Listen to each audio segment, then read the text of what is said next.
Hi everyone, good day. My name is Yankis de Alcoseba and I am the leader of Group 1 and here are my group mates. Hello, good day. I am Marian M. Antiquado. Hello, I am Rindizel Tamara.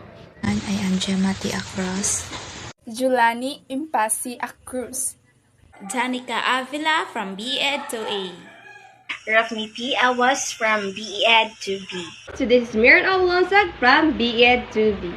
Eliezer Anor and I am from B.Ed 2. Topics to be discussed is all about the society and education. So first we have philosophical perspectives and then we have the sociological perspective and the major socials, the institutions, and the vis-a-vis. And now let's hear the first reporter attentively. Hello everyone, this is Yankis de Alcoseba from B.Ed 2B and I am the leader of Group 1 and yes, I am the first reporter of Group 1 with our topic Society and Education. I will tackle first the philosophical perspectives, okay. So the first philosopher we have John Locke, the empiricist educator. So before we dig deeper into our topic, let us first have a short background about John Locke. So who is John Locke?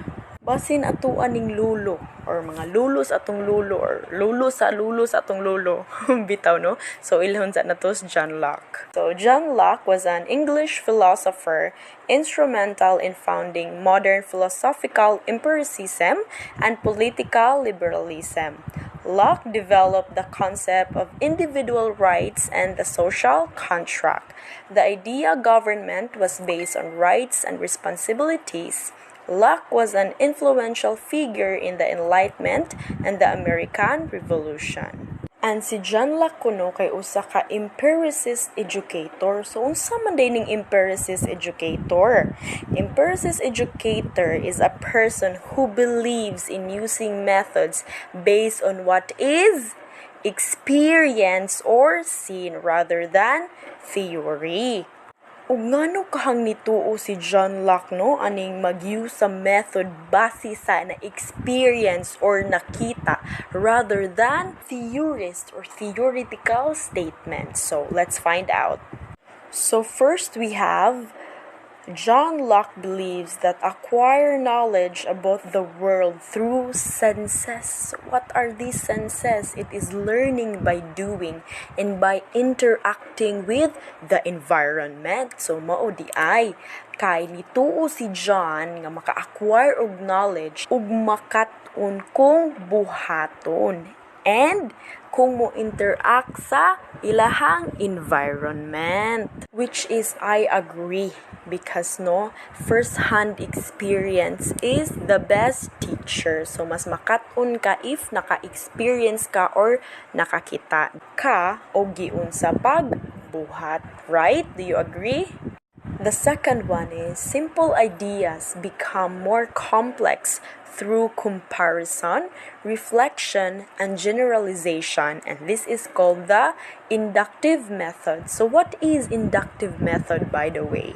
So inductive method is used to describe reasoning that involves using specific observations such as observed patterns to make a general conclusion. This method is sometimes called induction. Induction starts with a set of premises based mainly on experience or experimental evidence. And now let's move on to the third one.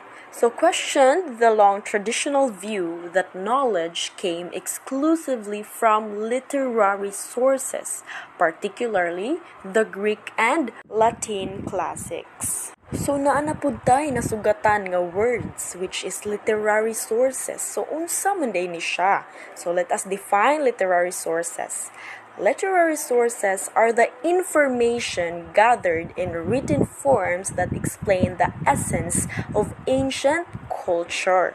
Sources incorporate information like journals, letters, books, and investigative reports in impression, automated, and visual compositions. So si John Locke, nakapangutana na pud siya or gi-question na pud niya tong mga long traditional view kuno, nga didto kuno gikan ang knowledge exclusively kuno sa literary sources. So, sa itong mga literary sources, as I mentioned, katong letters, katong libro, katong mga investigative reports, and etc. etc. Another, he opposed the divine right of kings theory, which held that the monarch had the right to be an unquestioned and absolute ruler over his subjects. So what do you mean by opposed?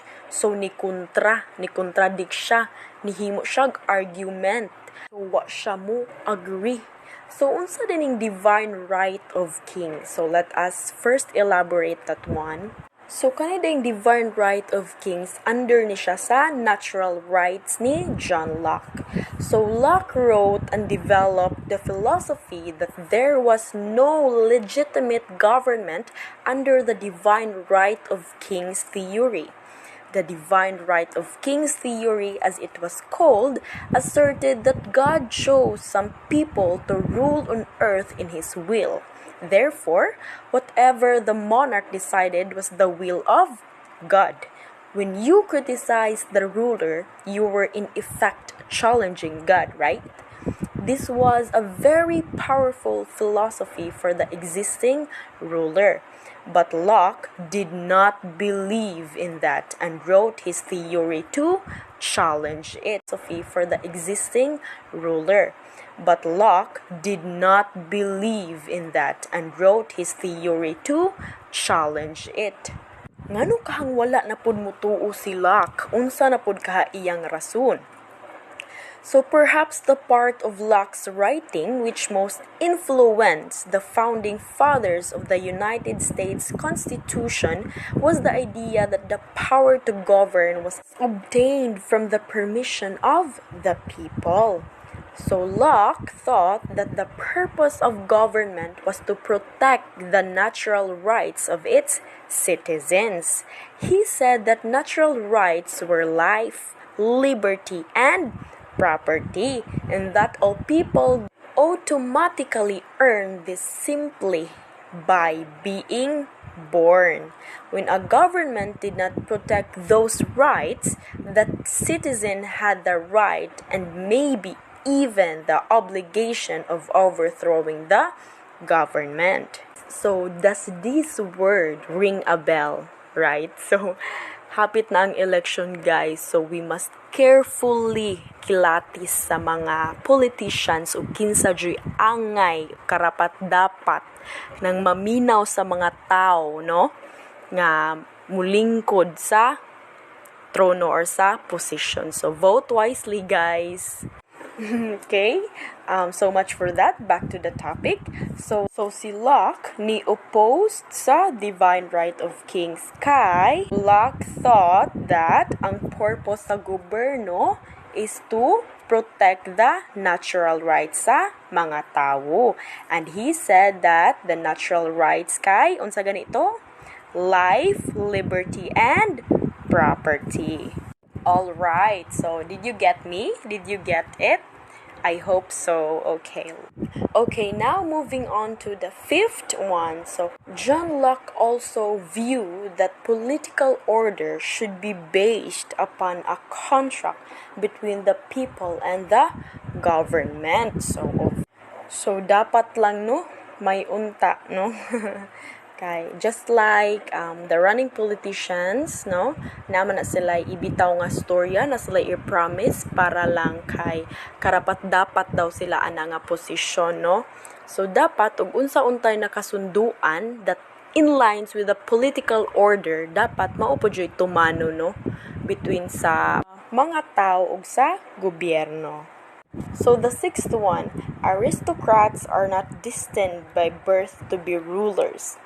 People were to establish their own government and select their own political leaders from among themselves, which is civic education is necessary. So what is civic education, by the way? So take note, civic education means all the processes that affect people's beliefs, commitments, capabilities, and actions as members or prospective members of communities.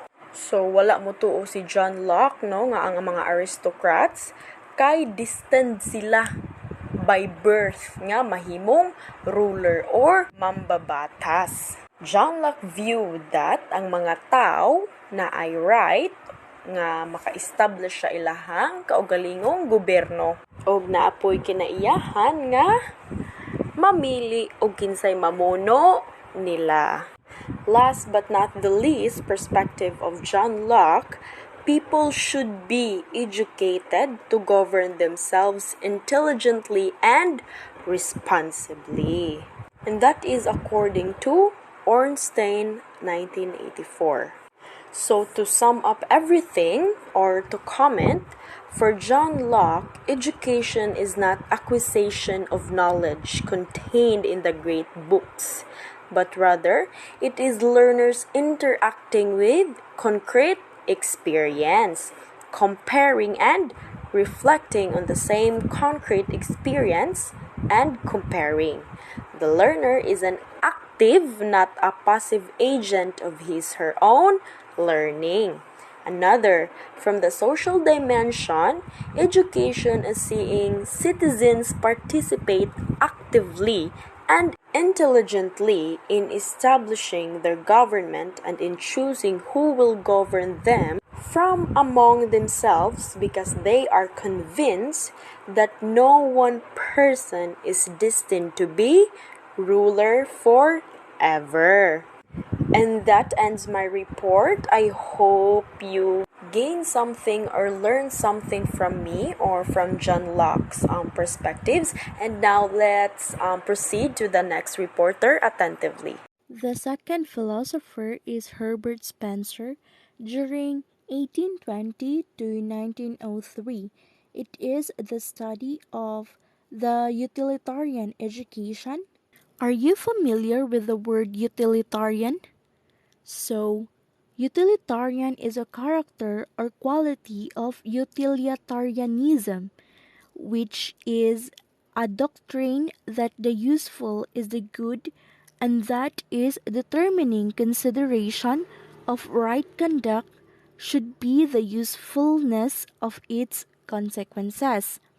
Specifically, it is a theory that the aim of action should be the largest possible balance of a pleasure over pain on the greatest happiness of the greatest number. So who is Herbert Spencer? Herbert Spencer, he was an English philosopher, prolific writer, and advocate of education, science over religion, and evolution. He wrote 4 essays on education and is known for espousing that science is the knowledge of the greatest worth. He was a major figure in the intellectual life of the Victorian era.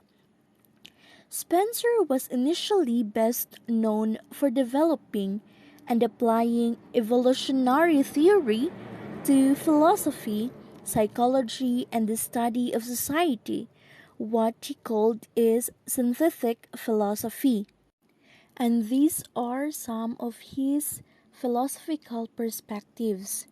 So, Spencer's concept of survival of the fittest means that human development had gone through an evolutionary series of stages, from the simple to the complex, and from the uniform to the more specialized kind of activity. In fact, it was Spencer and not Charles Darwin who coined the phrase survival of the fittest, though Darwin came to employ the expression in later edition of The Origin of Species. That this view was both ambiguous, for it was not clear whether one had in mind the fittest, individual or species, and far from universal was something that both figures, however, failed to address. Another, industrialized society required vocational and professional education based on scientific and practical utilitarian objectives rather than in the very general educational goals associated with humanistic and classical education. The curriculum should emphasize the practical, utilitarian, and scientific subjects that help humankind master the environment. It was not inclined to rote learning.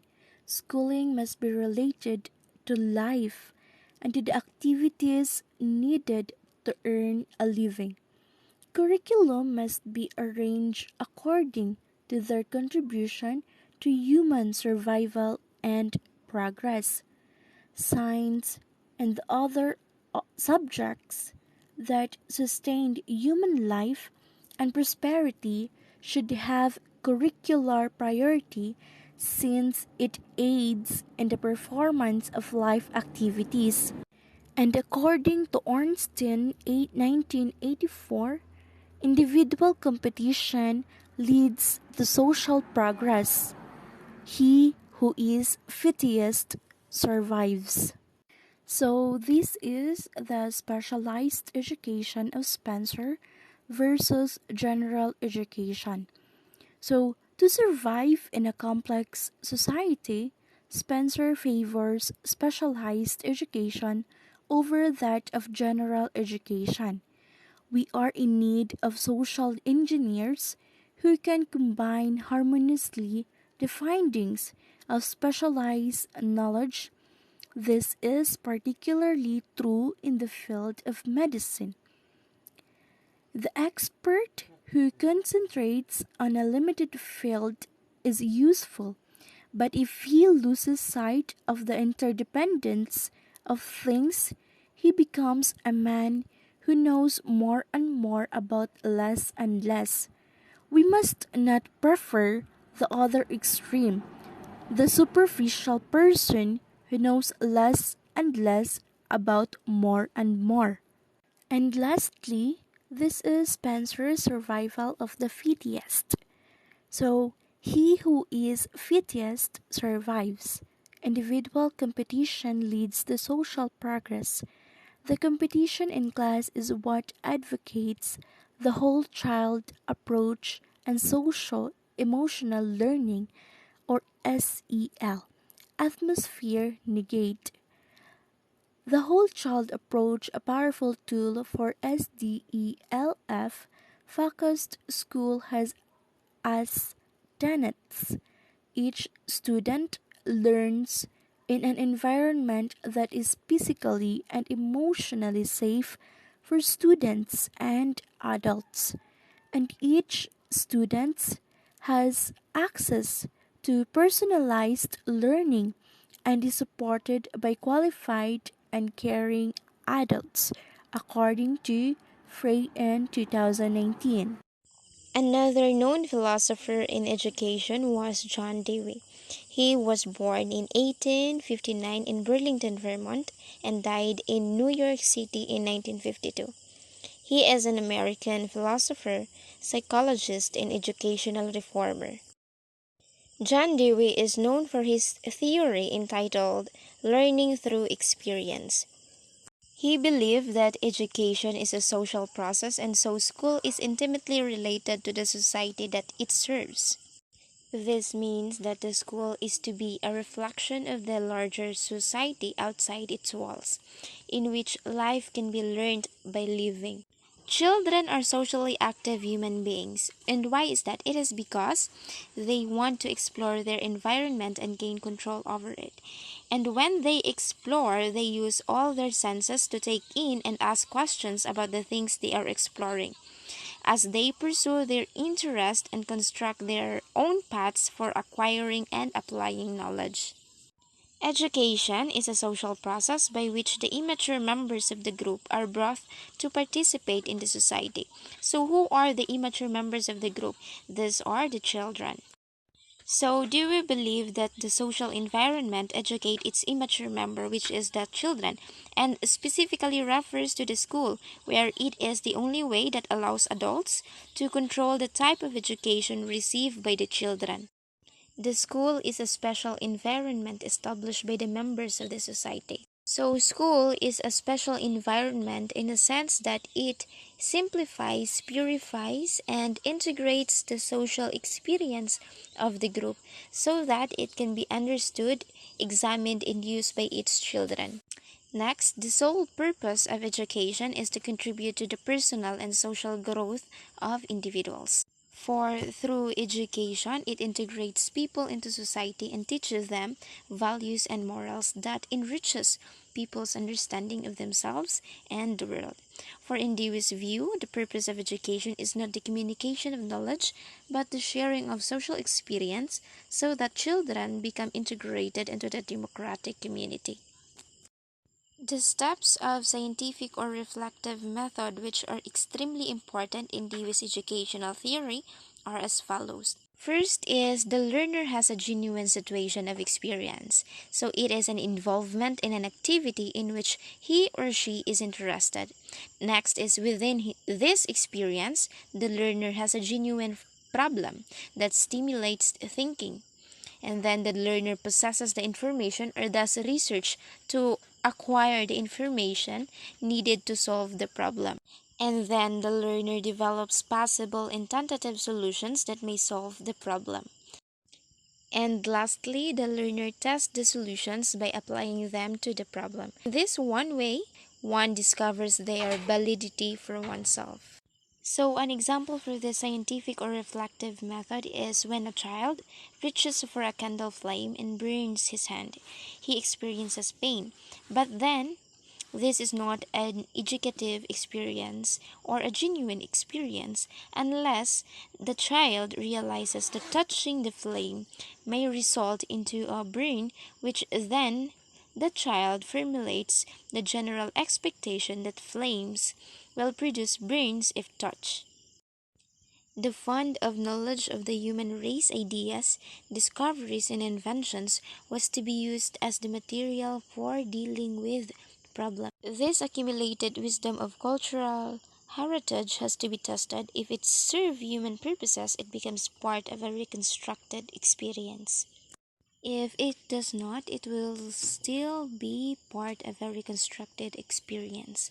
Educational growth is a continuous reconstruction of experiences that combines past and present experiences wherein an individual must grow and continually reorganize and reformulate past experiences in the light of new experiences. Next is the school is social, scientific, and democratic. It is social because the school introduces children to society and their heritage. The school as a miniature society is a means of bringing children into social participation. So Dewey called school as a miniature society because the school is the society itself, wherein we encounter a lot of challenges and experience rejections and failures, which helps us learn out from these things. So the school is scientific in the sense that it is a social laboratory in which children and youth could test their ideas and values. In here, the learner acquires the disposition and procedures associated with scientific or reflective thinking and acting.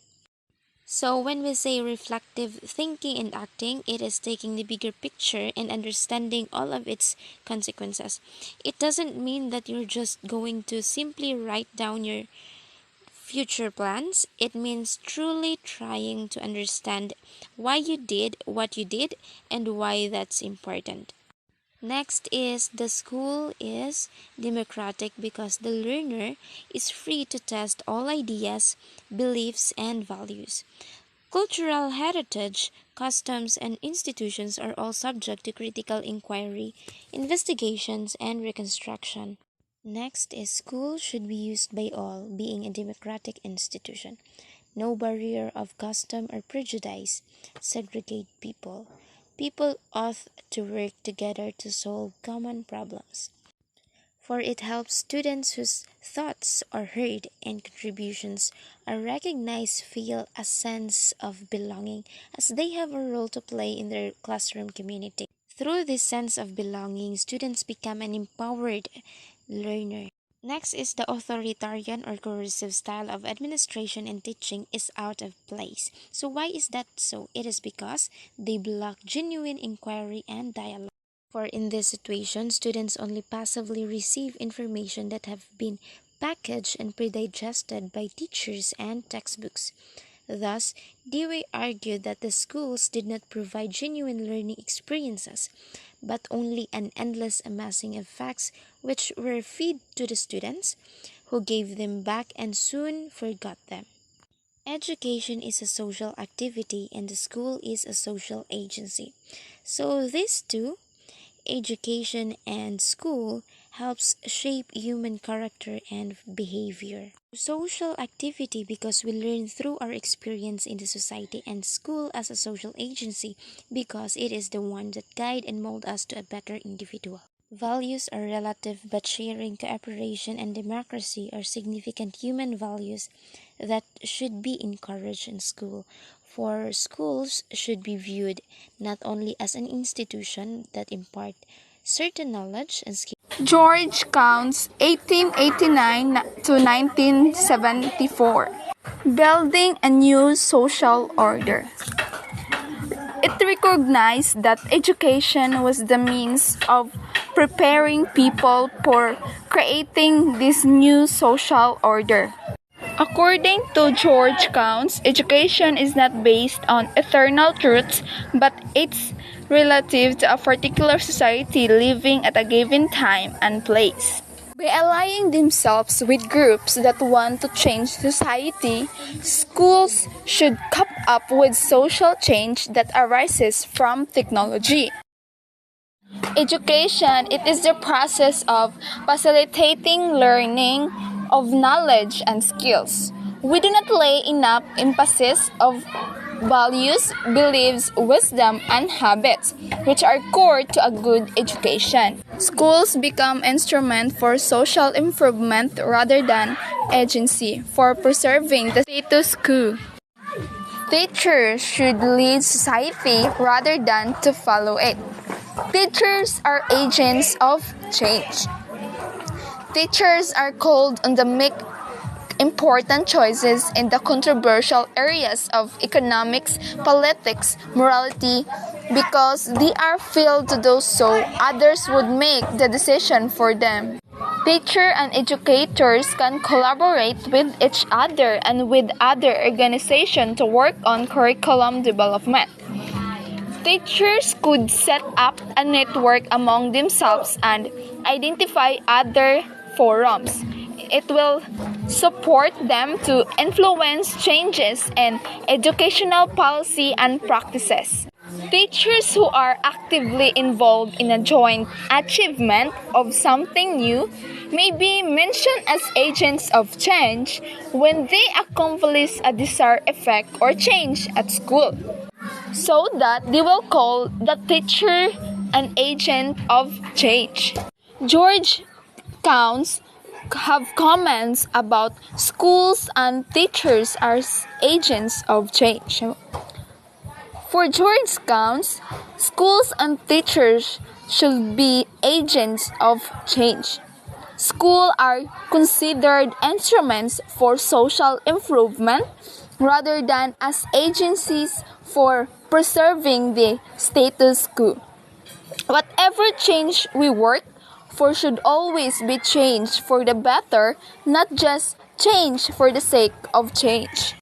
Lag between material progress and ethical values. Counts asserts that there is a cultural lag between material progress and social institutions and ethical values.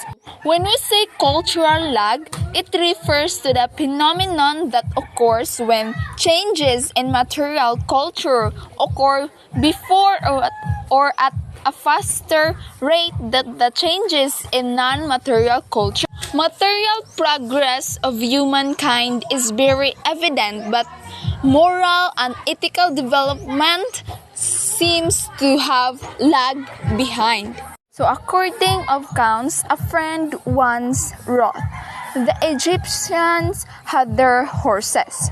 Modern man has his jets, but today it is still the same moral problems that plagued humankind. Ended with science and technology, we have to become more powerful and yet powerless. We humans have conquered all numbers of diseases and even postponed death for many. We have conquered aging, the planets that we destroy, the seas that we abuse, but we have not conquered ourselves. Good day, everyone. So for now, I will discuss to you what is social reconstructionism by Theodore Brameld. But first, let us know who is Theodore Brameld. Theodore Brameld was born on 1904 and died on 1987. He was a philosopher and educator like us who supported the educational philosophy of social reconstructionism. Now, let's begin to know what is social reconstructionism.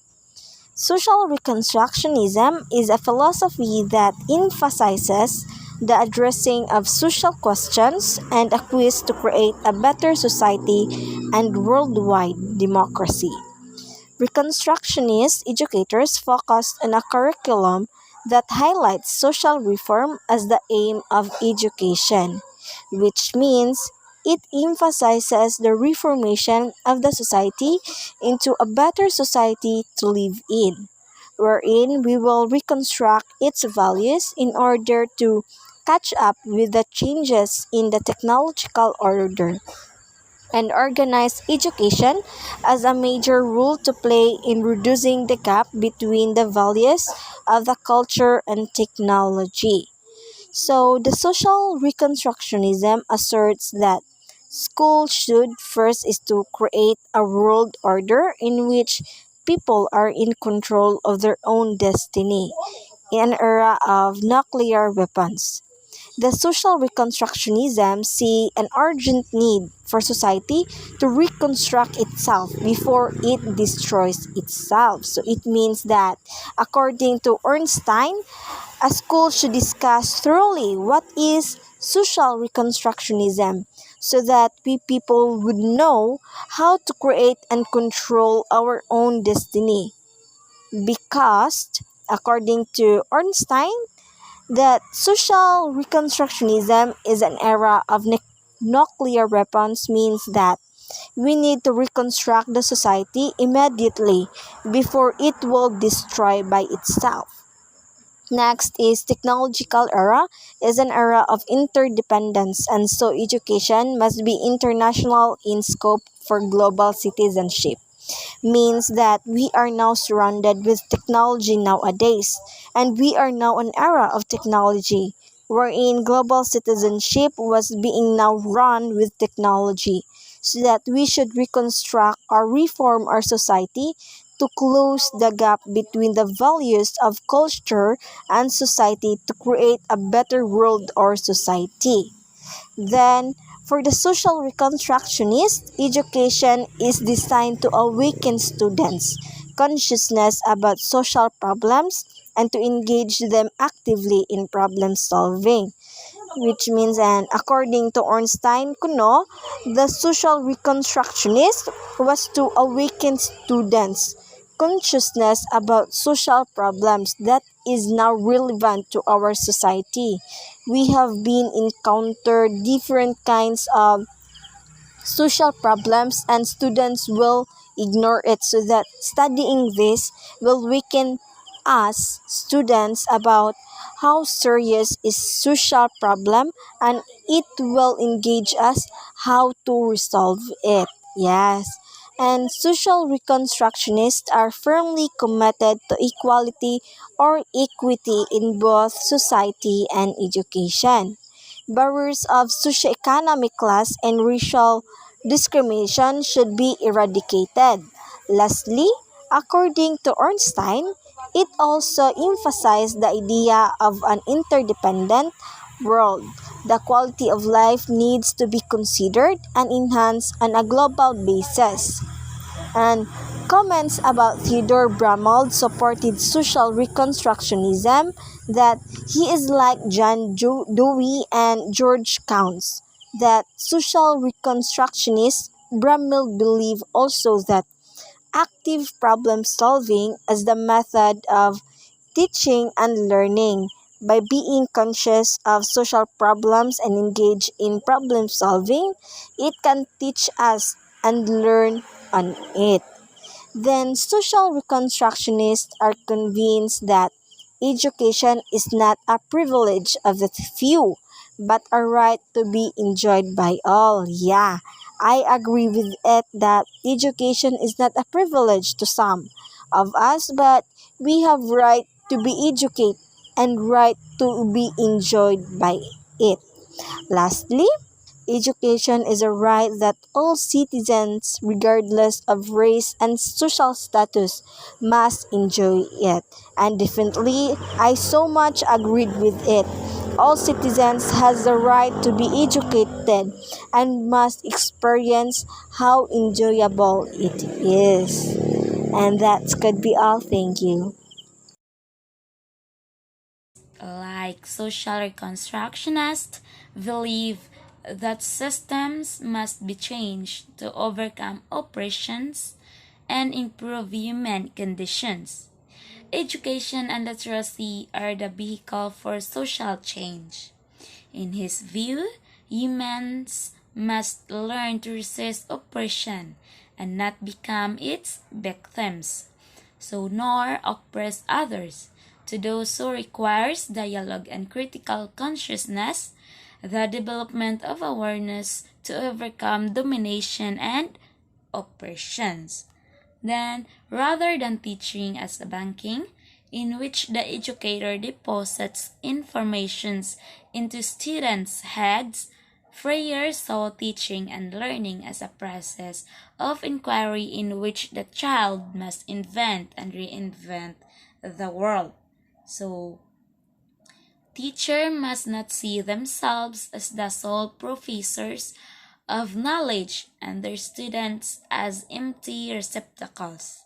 He calls this pedagogical approach the banking method of education. So, this pedagogical approach is similar to the process of colonization, given that the colonizing culture thinks of itself as the correct and valuable culture. So, while the colonized culture is deemed as inferior and in need of the colonizing culture for its own betterment. So, the banking method is a violent way to treat students because students are human beings when with their own inclination and legitimate ways of thinking. So, the banking method treats students as true that they were things instead of human beings. So, next is democratic relationships between the teachers and her student is necessary in order for the conscientization process to take place. So, Paulo Freire's philosophical views grew from his experiences as a teacher and the interaction he had with his students. So, rather than continuing with the established culture patterns of relating to people through a hierarchy of power, Freire's starting point in the classroom aims to undermine the power dynamics that hold some people above others. So Freire emphasizes that a democratic relationships between the teachers and her student is necessary in order for the conscientization process to take place. So instead of banking method, Freire process reciprocal a relationship between the teacher and the student in democratic environment. and that allows everyone to learn from each other. So in this relationship developed through the banking method between the teacher and the student is characterized by insecurity, suspicions of one another. Then the teacher need to maintain control and power dynamics with a hierarchy that are oppressive. So the critical pedagogy that Freire proposes allow for a horizontal type of relationship. Then the next is Freire's critical pedagogy is problem-posing education. Okay, so in this side, Freire's critical pedagogy or problem-posing education uses a democratic approach in order to reach the democratic ideal, and in this sense, the goal and the process are consistent.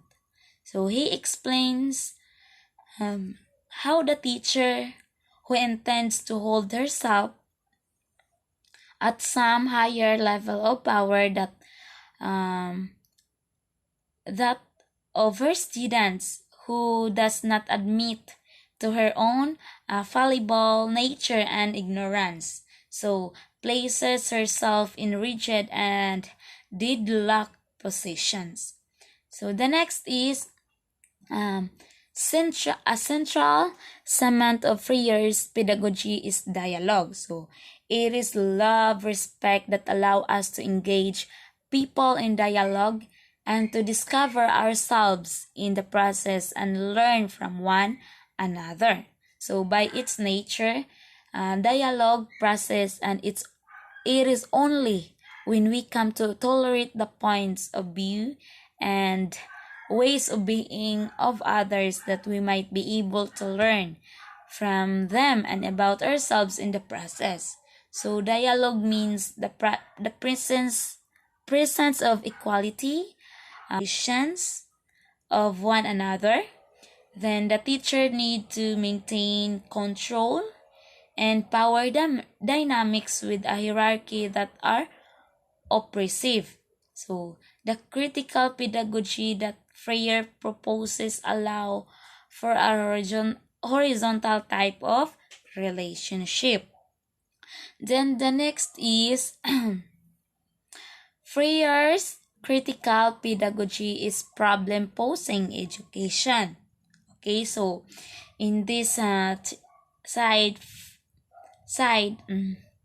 Freire's critical pedagogy or problem-posing education uses a democratic approach in order to reach the democratic ideal, and in this sense, the goal and the process are consistent.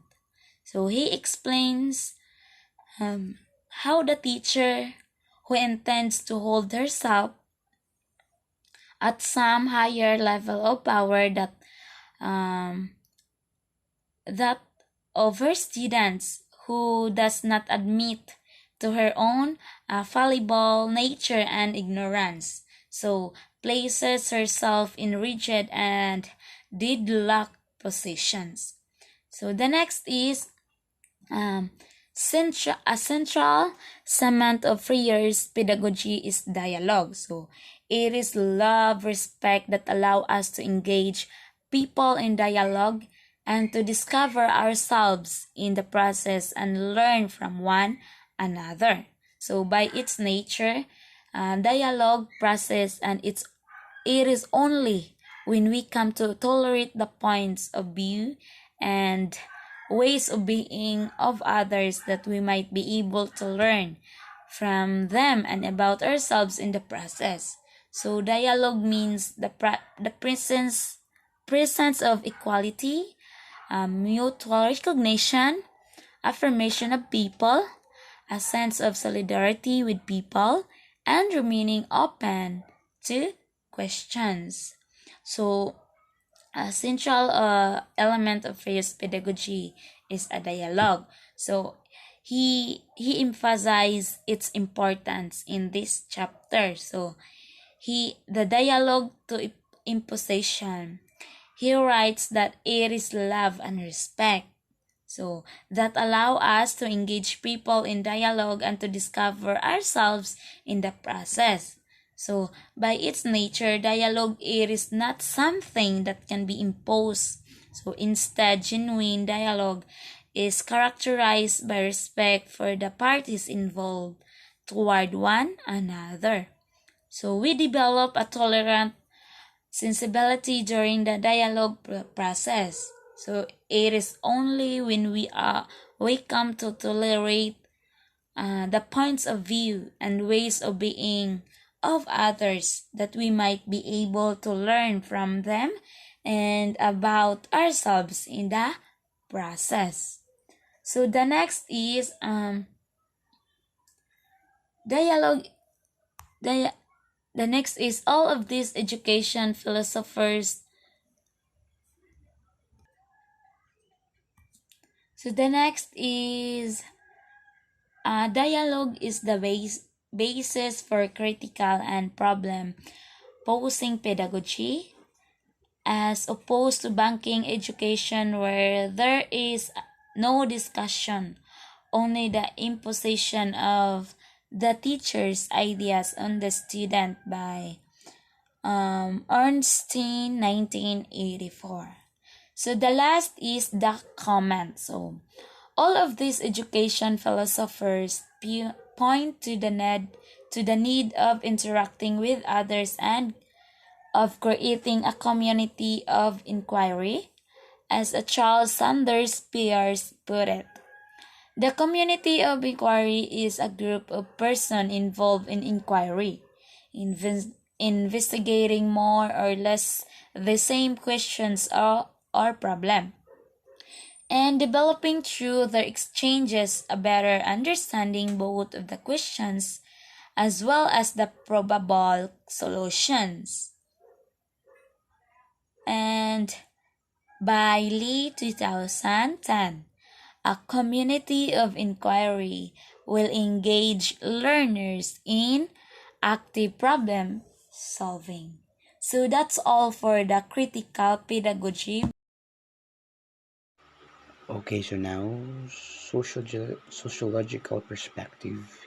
Sociological perspective is one that observes society through a lens without personal opinions. This is the relation to the educational society or society and education.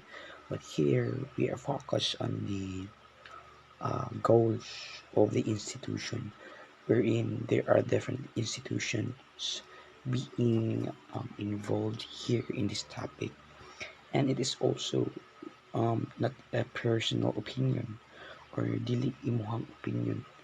So a social institution is a complete integrated set of social norms organized around the preservation of a basic societal value. So meaning that a social institution is not controlled by our own interests, but however it is being controlled by the laws, and we have to abide the laws being produced, being implemented, and also it is the basic societal value. So sa unang panahon na naguni ang mga institutions, and there are different kinds of institutions. According to Sumner and Keller, institution is a vital interest or activity that is surrounded by a cluster or more and folkways wherein that in these institutions it is very important to the society. Yes, it is a vital.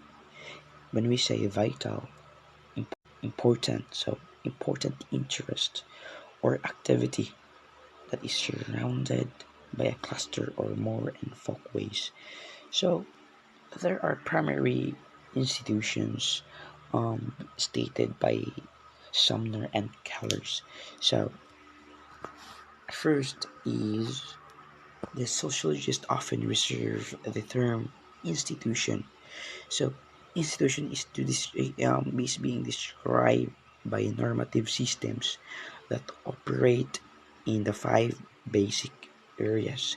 So, these five basic areas that we have to discuss later on is playing the vital role of their lives, which may be designated as the primary institutions. So, first is determining kinship, and second is providing for the legitimate use of power.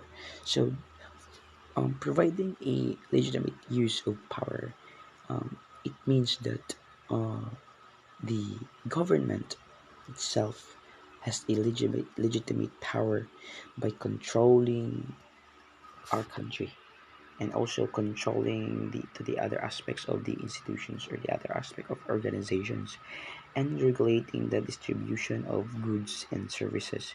So we as a Filipino or we as a people or as a country, we can offer our services, we can offer our goods, but still um, the best example here is kanang naibagyo or there's a calamity naigo sa tuwang nasod. So the government has to offer the services and goods, but however dili dayon it needs to moagi yung process or processes before they go to the affected areas and delivering their helps or their services. So dili gid dayon ang kuan ang tabang, but however sa mga normal ng mga tao kita nga natay mga kaya and gusto mo tabang dili nata kailangan muhatag po mga mukuan pa sa mga process kay nga naman kay it is our own interest man sa mga tabang. So we don't have to need to moadto pa sa mga laing nga mga institutions para mangayo kag advice, no? So mo siya. And also four is transmitting knowledge from one generation to the next. So here through it is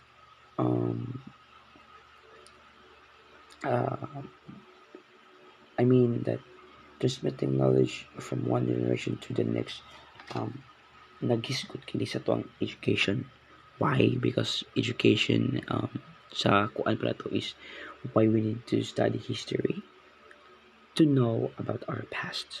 So mo na siya na transmitting knowledge from one generation to another. So through education kita makabalo kung unsa nagtabo sa past, and we are being transmitted by this information that we have gathered inside the school and through education, and also in regulating our relation to the supernatural. So makonect na rin ang religion. So wala magilain nga institution, no? Kung magkiskot agitag supernaturals, religion may ginaang ang atong masol sa itong huna, diba? And also kung religion, daghan mga religion sa Philippines. However, we have more than 1,000 religious groups nga na registered sa tuang country. Wala pa'y labot sa uban. So by this information maka-regulate sila sa relation to the other people. So by gathering their thoughts, by gathering people's like unsa gyud ang tidud-anay nga pagsimba, diba?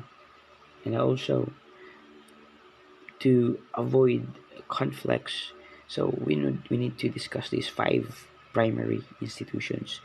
So kung may five primary institutions, kung may primary is mao gini ang pinaka basic foundations nga gitukod sa una pa.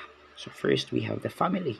So family is the basic institutions being built, okay, sa tuang kalibutan. So family, why is there a family?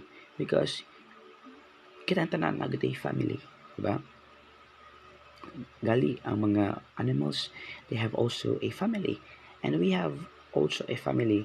Even though dili kaliwat, still we kanang makaingon ta ba nga makaingon kita sa uban nga yeah, kanang bala dili ta kaliwat pero gituring na ti kag pamilya. Why? Kay tungod na ang relation is nagka-deeper gani. Okay? And also economics, sa tong gikuan pa ganina, sa tong gisugoton ganina is distribution of goods and services. Okay, no, the motto. Makonect na to ni sa economics wherein sa tong country daghan kitag mga nakaagian ng mga calamities here in our country, just like that, and we have later recently bagyong malakas or not malakas, kauban na malakas, and napay mga earthquake. So through our services, through the economics, kita makatabang by means of distributing our goods and services, and also a religion o mo na yung pinaka-basic usab, because without sa wala pa ang mga butang sa kalibutan, sa wala pa tani sa kalibutan, wala pa tao sa kalibutan, na nagyud ni ang mga beliefs, okay, na nagyud ni mga supernaturals, na nagyud ni ang mga proverbs, mga siltian nga gikan sa Biblia, hangos sa Biblia, or parables, the proverbs, so pareha na siya mga sayings na gikan sa Biblia. And also education. So through education kita madungagan ang knowledge about everything in this world. And the states, so ang states mao kani ang pinaka-vital nga institutions nga gitukod kay tungod mikot states, it refers to the government itself. So without government, there's no unity in our country. But though they should kayo i-control mga behaviors, because without government there is no rules to be followed, diba? There's no rules to be implemented to lessen the chaos, the behaviors, the actions sa mga tao, labi na nga daghan kay mga tao. So sa unang panahon na nagyuni ang government, na nagyuni ang mga gitawag ng mga rules na gi-follow na to. And through these states, maka-effect po ni sa family, sa economics, sa religion, sa education. Why? Because kani nga states, bukod kani nga government is great kayo nga influence kay tungod kay maka-affect sa family, kay tungod kay pwede ra mo karon na may law about divorce, di ba? Maka-affect na sa family. Kung economics magani, there is a law nga kung naay mga calamities dapat nagipundo, di ba? So para sa pagtabang. And also religion, mga nang maka-affect kaya palang states to the religion.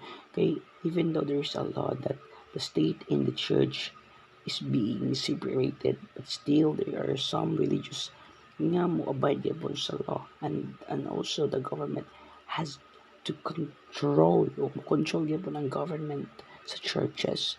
So naay mga churches nga gipang siradan, naay mga churches nga gipang persecute by the government because of their beliefs and the way of their teachings and the way of their kanang ilang mga practices.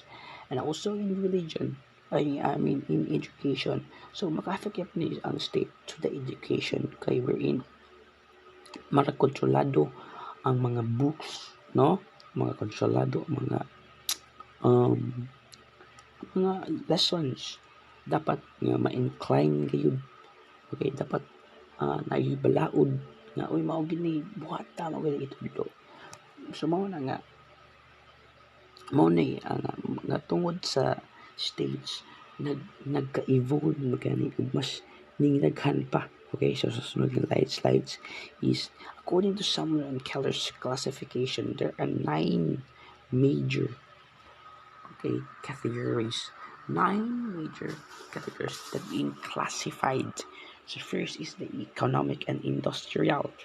So in economic and industrial, kaya po sa economic nga about sa itong ekonomiya, how to improve sa pagbayad sa itong mga utang sa itong country, and matrimonial and domestic. If pinatag matrimonial, it talks about marriage, and also if we talk about marriage, nagyo mga pamilya na wala gyud magsinabot, and there are some places in the world, this world nga promote divorce.